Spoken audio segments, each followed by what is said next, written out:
Bonjour.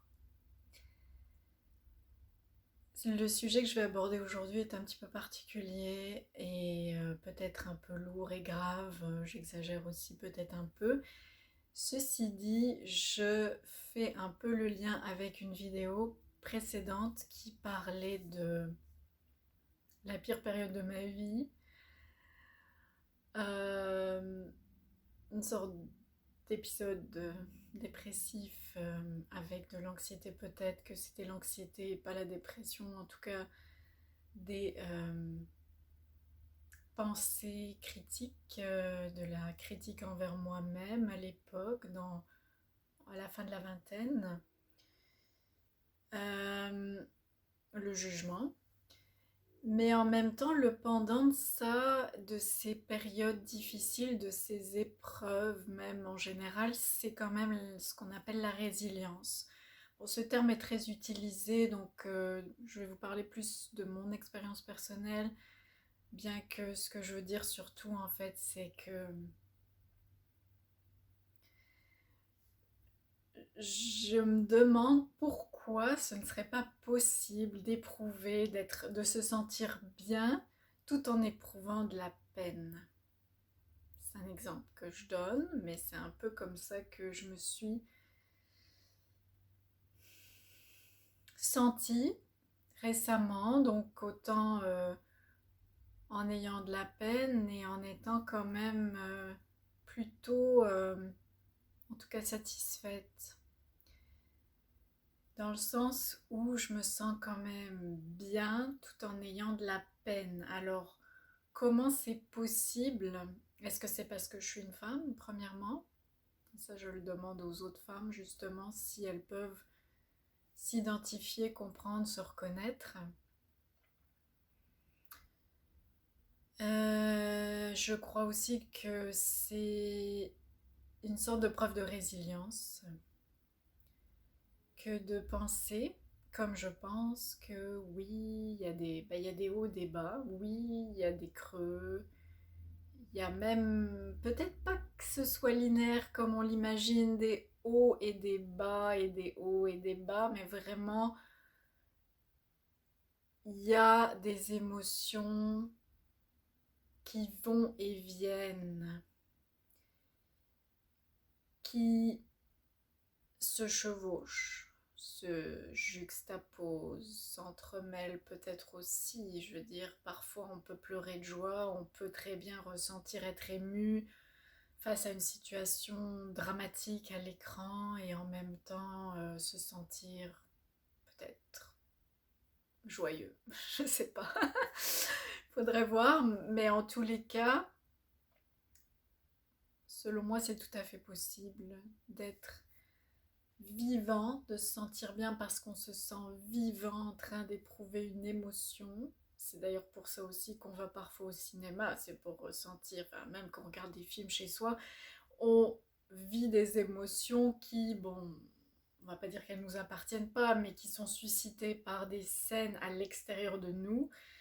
On n'est pas concerné directement et pourtant on les sent, ces émotions, on les vit comme si c'était nous, comme si c'était à nous que ça arrivait. Donc quelque part, où est le problème? Où est la contradiction? Où est l'antagonisme? Ça me semble être plutôt normal et sain, mais très difficile à concevoir dans un mental qui, pour un...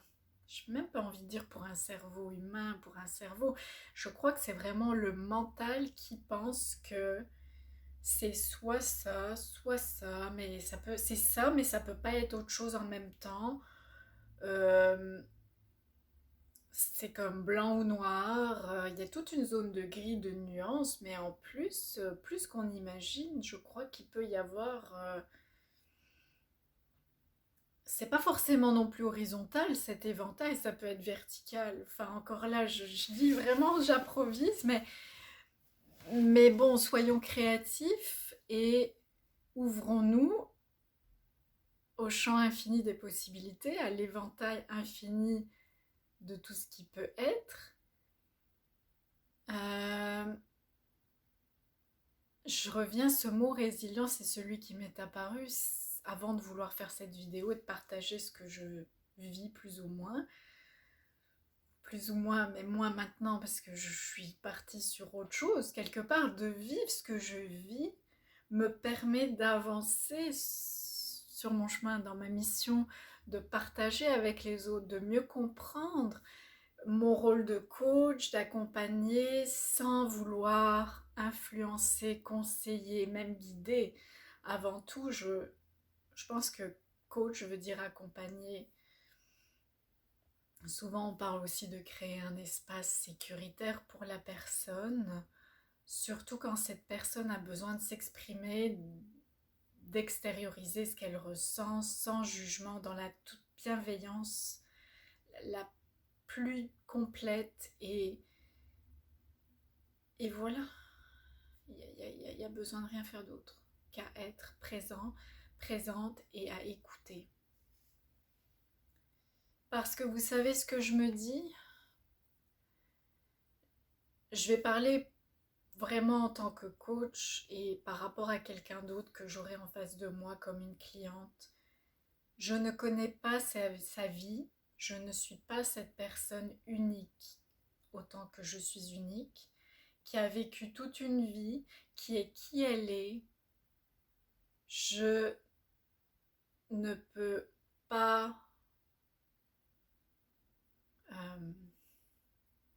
je peux avoir de l'empathie et m'identifier, mais je peux certainement pas anticiper, prévoir et presque me mettre à sa place, mais surtout pas me projeter. Je ne peux pas projeter sur la personne qui je suis, comment je ferai les choses dans sa situation, à sa place, etc. Ce sont des exemples, encore une fois, mais je vous parle vraiment, je fais le lien entre mon vécu et le rôle, la relation de coach, de coaching. Aussi, j'ai tendance à croire que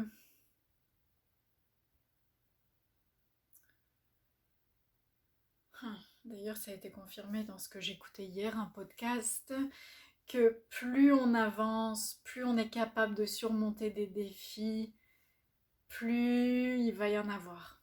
Plus ça va... C'est comme si à quelque chose de bien correspond quand même quelque chose de moins bien, comme on peut encore le concevoir dans notre mental, qui est souvent de trier, de faire le tri entre ce qui est bien, ce qui est agréable, le plaisir, et ce qui n'est pas bien. Bon, on parle vraiment de plaisir et d'aversion, d'attirance, d'attraction et d'aversion, et c'est vraiment un principe très important en yoga et même dans le bouddhisme ou que sais-je. Parce que généralement, ce qu'on veut viser, c'est... comment on appelle ça? À toute chose égale. L'équanimité, pardon, ça fait longtemps que je n'ai pas utilisé ce terme en plus. L'équanimité, donc, c'est-à-dire qu'on est comme un peu neutre. C'est un peu bizarre quand on est des êtres humains, mais en gros, on va dire ça comme ça. On ne recherche ni le plaisir, ce qui nous attire, ni ce qui nous fait souffrir, évidemment. Moi, je veux dire qu'on ne fuit pas non plus ce qui nous fait souffrir et d'être dans cette aversion. Donc, dans le fond, c'est ça le principe de l'équanimité. Mais bon, si on revient à quelque chose de plus simple, de plus raisonnable, disons, c'est vraiment de ne pas juger, tout simplement, en fait. Il arrive quelque chose, c'est ça la situation, c'est ça les faits. Qu'est-ce que je fais? Ça se peut qu'on ressente des émotions, c'est loin d'être le problème. Maintenant, justement, on ressent une émotion qu'on qualifie parfois de négative, que ce soit de la tristesse ou même de la colère ou que sais-je, il y en a d'autres.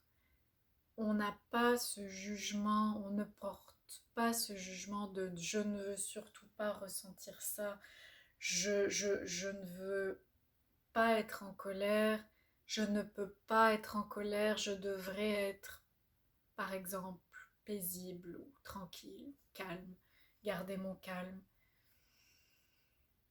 On observe et plus on devient conscient, plus on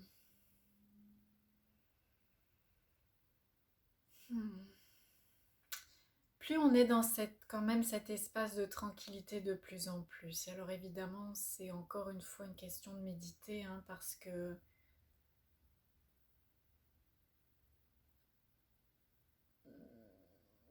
ça prend une observation, un détachement, un recul suffisant d'être au repos, d'être dans cette conscience tranquille. It's alertness, quiet alertness, en tout cas cet espace de on est présent, on est éveillé, mais c'est quand même tranquille, on est conscient, c'est vraiment la conscience tranquille pour moi. Donc voilà, c'est ce qu'on voit aussi dans le programme de méditation que je propose. Je vais terminer cette vidéo rapidement, mais je veux pas aller trop loin et surtout ne pas arriver avec des concepts qui sont trop, j'ai presque envie de dire, idéologiques.